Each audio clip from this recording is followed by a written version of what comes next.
Bon après-midi tout le monde. On m'entend bien à l'arrière? Super.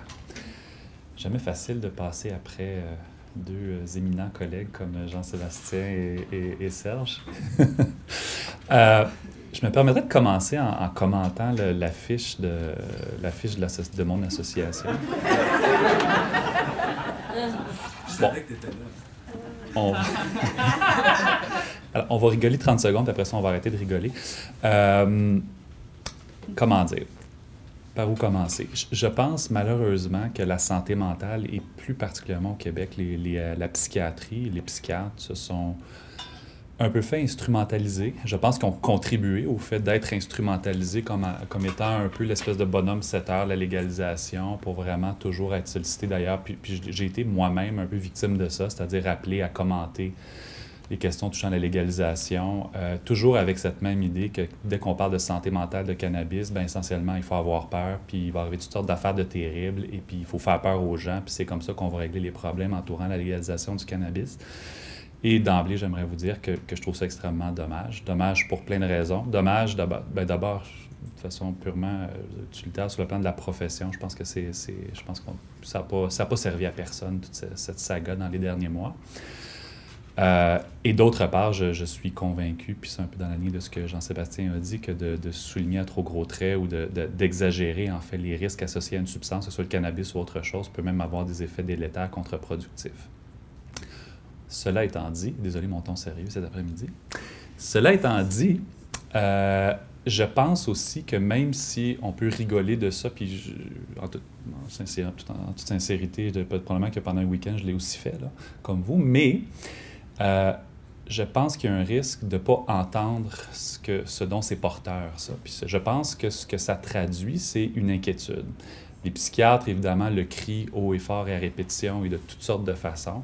On peut le critiquer, mais je pense qu'il y a je pense qu'il y a une écoute pour ça dans la population, de parents, de gens dans les écoles, de gens, de policiers, de jeunes, d'utilisateurs, d'ex-utilisateurs. Il y a des gens qui sont préoccupés, puis c'est pas pour rien que, dans le fond, même on peut penser aux médias, que les médias sollicitent ce type d'intervention-là. Et je pense qu'il y a aussi un risque, à mon avis, de ne pas entendre ça. Le risque étant, à mon avis, que moins on entend, plus la personne crie pour se faire entendre, puis plus on finit par se crier après, puis faire à peu près n'importe quoi. Cela étant dit, d'abord, conflit d'intérêt potentiel. Je ne vous parlerai pas de médication, de quoi que ce soit aujourd'hui, mais tout de même, donc, certains conflits d'intérêt, en fait, moins pour ce dont je vais parler aujourd'hui, mais qui sont essentiellement en lien avec des collaborations de recherche. Parlons un peu de pourquoi les gens s'énervent, pourquoi les psychiatres s'énervent, mais aussi pourquoi toutes sortes d'autres personnes dans la population s'énervent par rapport au cannabis. Je ne dis pas que c'est sans des bonnes raisons de s'énerver, mais c'est, je pense, dans les raisons pour lesquelles les gens vont un peu s'inquiéter par rapport au cannabis. D'abord, vous regardez des données, probablement la plupart d'entre vous, vous êtes bien au fait de ces dernières données qui montrent que le cannabis est consommé de façon, je pense, par beaucoup de gens au Québec. Lorsqu'on regarde les gens qui consomment le plus, bien, c'est effectivement les 15-17, les jeunes adultes, 18-24. Vous voyez là, finalement les taux qui vont jusqu'à plus de 40 %, dans le fond, dans certaines tranches d'âge, de gens qui consomment du cannabis. Non seulement ça, lorsqu'on regarde la consommation chez les jeunes, il y a quand même une bonne proportion des jeunes, on parle de près de 20 %, là, à peu près 20 % des jeunes qui non seulement consomment ou ont consommé du cannabis dans la dernière année, mais vont s'exposer quand même assez fréquemment au cannabis. On parle de plus d'une fois par semaine. Donc, non seulement on consomme beaucoup de cannabis au Québec, mais on en consomme beaucoup quand on est jeune, et particulièrement chez les jeunes, on en consomme quand même assez souvent. L'autre élément aussi, puis je pense que c'est quand même intéressant, puis il va falloir se rappeler de ces données-là, si dans quelques années, suite à la légalisation, on s'aperçoit qu'il y a une augmentation de la consommation de cannabis, c'est qu'avant même la légalisation, il semble y avoir une certaine tendance à l'augmentation de la consommation de cannabis au Québec. Et vous savez, les chances sont qu'on pourrait tirer à pile ou face, là, mais on peut dire qu'il y a une chance sur deux, ou peut-être même un peu plus pour certains, là, dirais, qu'il va y avoir peut-être une petite augmentation de la consommation de cannabis après la légalisation. Et il va falloir se rappeler que finalement, c'est un phénomène qui était déjà en place avant même cette légalisation-là. Donc, tout ça pour dire qu'on consomme beaucoup de cannabis, particulièrement les jeunes en consomment, et c'est peut-être aussi, je pense que ça fait un peu carburer toutes ces inquiétudes là, pour les risques entourant les risques potentiels du cannabis sur le plan de la santé. Autre élément qui, je pense, aussi a inquiété, puis particulièrement, je pense aux scientifiques, puis notamment aux intervenants en santé mentale, c'est aussi le fait que dans les dernières années, on en est venu à beaucoup mieux comprendre, dans le fond, la substance qu'est le cannabis, mais aussi les cibles du cannabis dans le cerveau. Vous avez ici 2 cerveaux, celui d'un adulte, celui d'un fœtus, et essentiellement, vous voyez un peu la disposition des cibles, notamment les récepteurs cannabinoïdes de type 1, qui vont être ciblés par le THC, qui est la principale substance psychoactive qu'on va trouver dans le cannabis. Et finalement, ce qu'on s'aperçoit, c'est que la cible du THC, les récepteurs cannabinoïdes de type 1 se retrouvent en plus grande densité, je dirais, dans des zones du cerveau qui sont particulièrement importantes pour toutes les questions qui touchent à la santé mentale, la motivation, la toxicomanie. Je ne suis pas en train de vous dire que parce que ces récepteurs-là sont situés dans ces zones-là du cerveau que absolument, nécessairement, ça veut dire que cette substance-là a des effets sur le plan de la santé mentale. Mais disons que sur le plan théorique, lorsqu'on regarde un peu l'éventail des connaissances qu'on a sur le plan scientifique liées à la substance et à ses cibles dans le cerveau, assez clairement, je dirais que la disposition de ces cibles-là du THC viennent poser toutes sortes de questions sur un risque potentiel sur le plan de la santé mentale et du développement du cerveau. Autre élément aussi, c'est qu'on comprend aussi beaucoup mieux non seulement où sont situées les cibles dans le cerveau, mais on commence à comprendre même au niveau du neurone, donc des cellules que vous avez au niveau du cerveau, comment en fait le THC notamment et d'autres cannabinoïdes peuvent venir moduler le fonctionnement de ces neurones-là de toutes sortes de façons. Hein. Qu'on parle d'un cannabinoïde à un autre, il peut y avoir des effets très différents, il peut y avoir des effets à relativement court terme, il peut y avoir des effets un peu plus long terme sur le fonctionnement des neurones. Mais donc, on parle d'une substance qui peut vraiment avoir un effet qui est parti. Puis j'utilise le terme effet parce que je pense qu'à ce niveau-là, on a des données qui le montrent sur le plan neuronal, qui peut venir moduler ou modifier le fonctionnement des neurones, ce qui, évidemment, lorsqu'on parle de fonctionnement neuronal dans des zones qui sont impliquées dans les problèmes de santé mentale et la toxicomanie, ça vient susciter une inquiétude quant à l'idée que potentiellement le cannabis peut avoir des effets à cet égard-là. L'autre élément aussi, je pense, qui vient un peu alimenter ces préoccupations-là quant à la santé mentale ou les potentielles associations du cannabis avec des problèmes sur le plan de la santé mentale, c'est le fait que à l'intérieur même de cette plante-là, non seulement on trouve du THC, qui est, comme je le disais, la principale substance psychoactive de cette substance-là, mais on trouve aussi une panoplie d'autres substances, plusieurs dizaines, on parle de plus d'une centaine de cannabinoïdes, dont certains les effets sont relativement bien connus, d'autres absolument pas et qui sont très, très peu étudiés. Donc, il y a quand même, c'est une plante pour laquelle on connaît relativement beaucoup de choses. On connaît certainement plus de choses qu'il y a 30 ou 40 ans, mais il y a encore, je dirais, toutes sortes d'éléments qu'on ne connaît pas par rapport aux effets que peut avoir le cannabis sur l'être humain. Maintenant, tout cela étant dit, on respire, on prend une grande respiration vers le nez. Lorsqu'on regarde les principaux effets du cannabis chez l'être humain, il faut se rappeler que avant même qu'on parle de psychose, de toxicomanie, etc., dans la grande, grande majorité des cas, le cannabis, essentiellement, va être associé à des effets sur le plan physique qui sont relativement bénins ou parfois même thérapeutiques, quand on parle d'augmentation de l'appétit ou même de la modulation de la douleur. Et encore là, sur le plan psychologique, je dirais des effets qui sont, somme toute, certainement pas néfastes ou parfois même agréables. Donc, la majorité des gens, le cannabis en associe à des effets qui ne sont pas néfastes et qui ne sont pas nécessairement de l'ordre de problèmes de santé mentale. Maintenant, une fois qu'on a dit ça, je pense qu'il faut être capable de voir l'ensemble du tableau. Ce qu'il faut aussi se rappeler, c'est qu'il semble y avoir une association entre la consommation de cannabis et certains problèmes de santé. Et c'est ce qu'on va discuter dans quelques minutes. Une des choses que je pense qu'il faut se rappeler, c'est que puis je vais vous donner 2 ou 3 exemples, je dirais, de sphères ou de pathologies ou de fonctions là, pour lesquelles on a vu une association entre le cannabis et, je dirais, des effets qui sont négatifs ou néfastes chez l'être humain. Des choses qu'il faut se rappeler, c'est que pour certaines de ces données-là, vous allez voir, on a quand même certaines données, on a comme certaines connaissances, puis je pense qu'il faut arriver à les prendre en considération quand vient le temps un peu de modeler, je dirais, des politiques de santé publique, même des interventions, que ce soit de prévention ou même thérapeutique. En même temps, je pense aussi qu'il faut se rappeler, puis c'est ce que je vais essayer de faire très rapidement avec vous, je pense qu'il faut aussi se rappeler qu'il y a des limites sur ce qu'on connaît sur, justement, l'association entre le cannabis et des problèmes de santé mentale. Premier exemple, sur le plan des fonctions cognitives. je pense que s'il y a quelque chose, puis encore là, je pense que pour certains effets, on peut parler, pour certains domaines, je pense qu'on peut parler d'effets. Sur le plan des fonctions cognitives, je pense que c'est quelque chose qu'on sait, c'est que si on administre du cannabis dans les premières minutes, les premières heures suivant cette exposition-là, chez la majorité des gens, on parle toujours d'études, là, donc d'un ensemble de personnes, il semble y avoir un effet qui est quand même assez robuste sur plusieurs des fonctions cognitives. Et ça, je dirais que s'il y a des données pour lesquelles, je dirais, on a un peu, s'il y a un type de données pour lesquelles on a un peu plus d'évidence, c'est probablement celle-ci. Là où ça se complique, en fait, c'est sur les effets à plus long terme, sur le plan cognitif. Et on a vu passer des études où finalement, essentiellement, ce qu'on tentait de montrer, c'était que chez les gens qui consommaient du cannabis, il y avait une détérioration, vraiment une performance cognitive qui était inférieure, même une détérioration des fonctions cognitives. Il y a même eu certaines études qui ont montré qu'il y avait, chez les consommateurs de cannabis, on voyait une diminution du QI, donc ce qui est quand même un marqueur relativement significatif des fonctions cognitives. Et je pense qu'il y a eu quand même par la suite d'autres études qui sont un peu venues nous ramener à l'ordre sur l'idée qu'il y a toutes sortes de facteurs, évidemment, qui peuvent expliquer pourquoi chez les consommateurs de cannabis, on va rencontrer donc des gens qui ont un fonctionnement cognitif qui est peut-être un peu moins bon ou un peu moins élevé que quelqu'un qui ne consommerait pas de cannabis.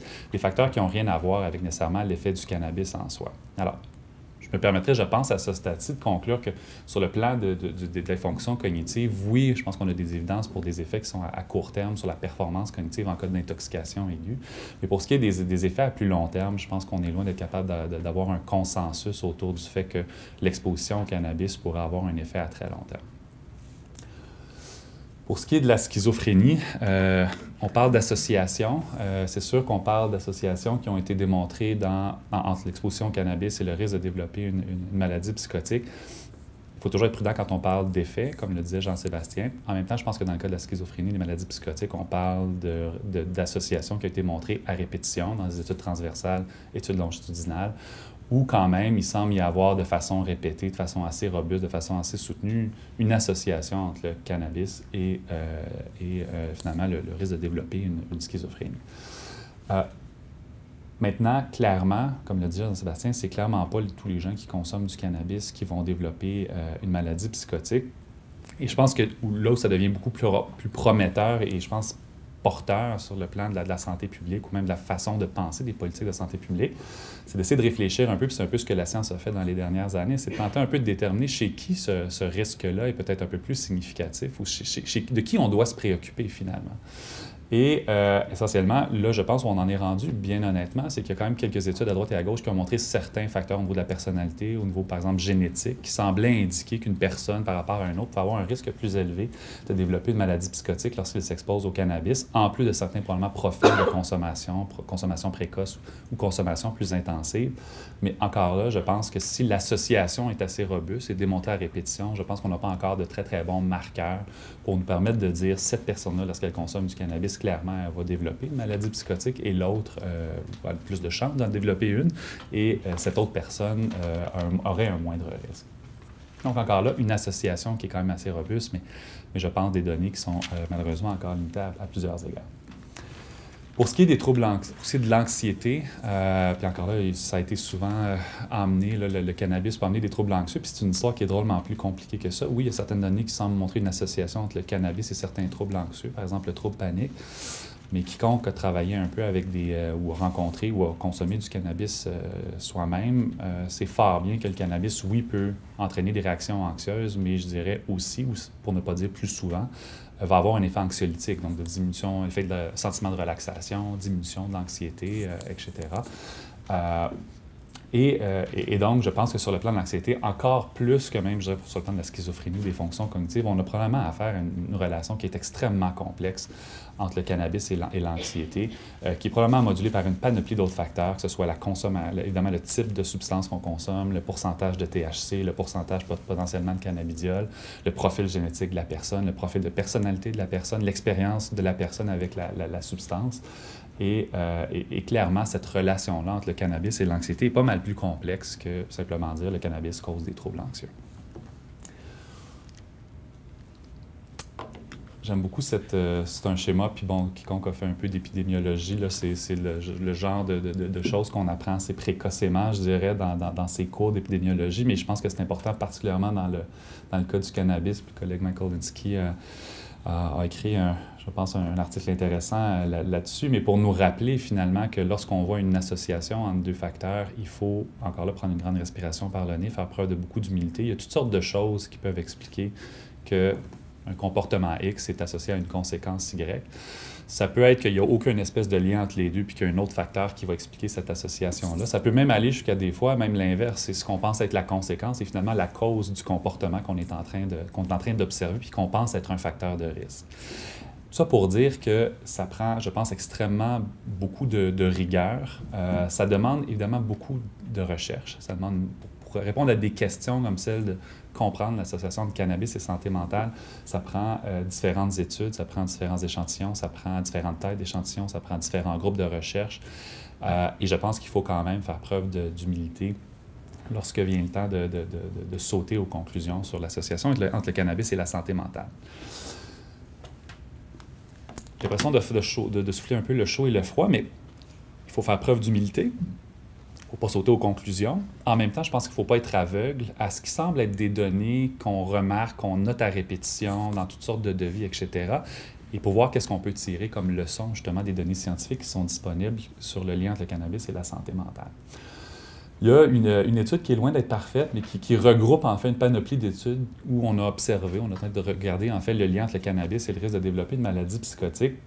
Vraiment, on tentait de déterminer, selon le niveau, l'intensité d'exposition au cannabis, le risque de l'association avec le risque de développer une maladie psychotique. Évidemment, là-dedans, on parle d'études qui sont parfois longitudinales, donc d'autres études qui sont plus transversales, mais il reste qu'il y a quand même, je pense, quelque chose qui semble se tirer de cette étude-là, qui est, dans le fond, que plus on augmente l'intensité de la consommation de cannabis, plus on a des chances de voir des effets ou une association, je dirais, plus importante entre le cannabis et le risque de développer une problématique psychotique.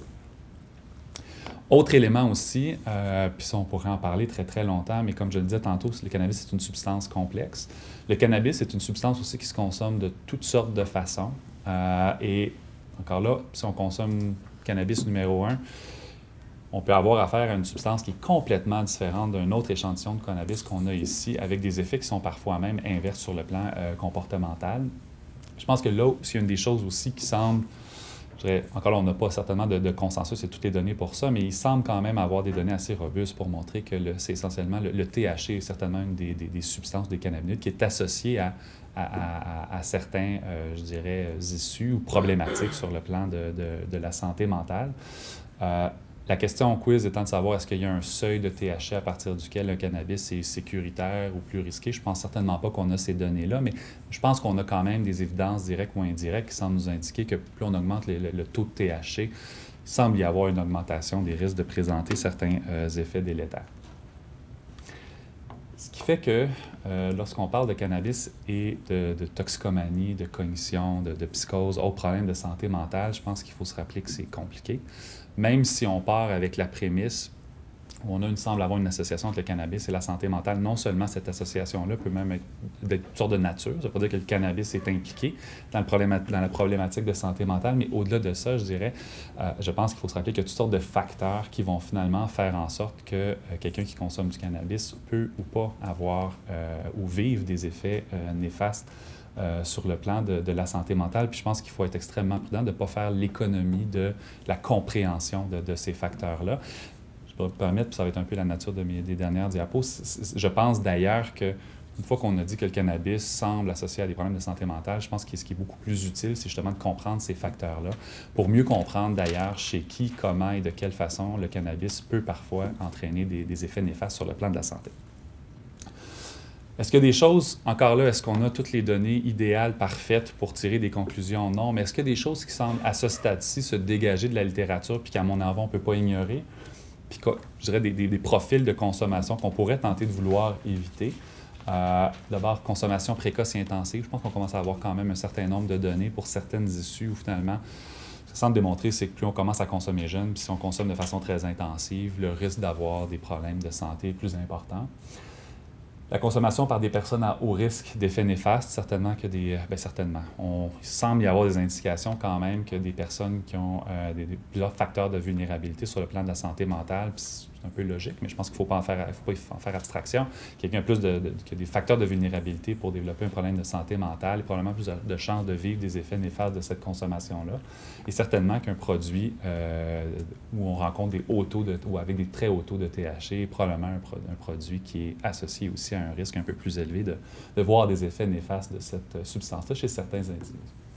Alors, comment faire pour traduire ces données scientifiques-là puis faire en sorte qu'on va avoir finalement des politiques qui vont encourager ou je dirais permettre une consommation qui est informée puis réduire les risques de méfaits associés à cette substance-là. D'abord, avoir une population bien informée de façon nuancée.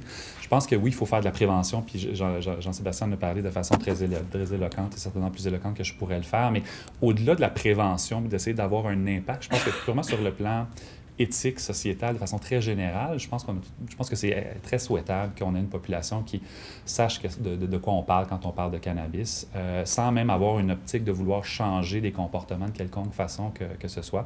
C'est un enjeu de société important. Et je pense que c'est tout à fait souhaitable donc d'avoir une population qui sait ce dont on parle quand on parle de cannabis, qui connaît dans le fond l'espèce de cannabis 101 sur les données scientifiques qui sont disponibles, les limites aussi des données, des connaissances qu'on a par rapport à cette substance-là. Je pense qu'il est souhaitable d'avoir une substance dont la qualité et le contenu peuvent être contrôlés, notamment parce qu'on a quand même certaines données qui montrent que le contenu, notamment THC, peut moduler potentiellement le risque d'avoir des effets néfastes. Un modèle qui permet une vente responsable, centrée sur la santé publique que sur le profit. Je pense que Serge et Jean-Sébastien en ont parlé. Des ressources suffisantes pour prévenir les conséquences négatives, intervenir auprès de ceux qui en souffrent. Je me permets de rajouter sur la base des données scientifiques disponibles. Les données scientifiques ne sont pas parfaites, mais je pense qu'on a quand même eu quelques exemples. Malheureusement, Jean-Sébastien en a montré un, d'interventions qui sont faites pour toutes sortes de bonnes raisons puis avec des bonnes intentions, mais qui, malheureusement, peuvent être un peu contre-productives et à l'encontre de ce qu'on sait qui fonctionne, en fait, qui a plus de chances de fonctionner, du moins, sur le plan de la prévention. Recherche proactive et prospective plutôt que réactive.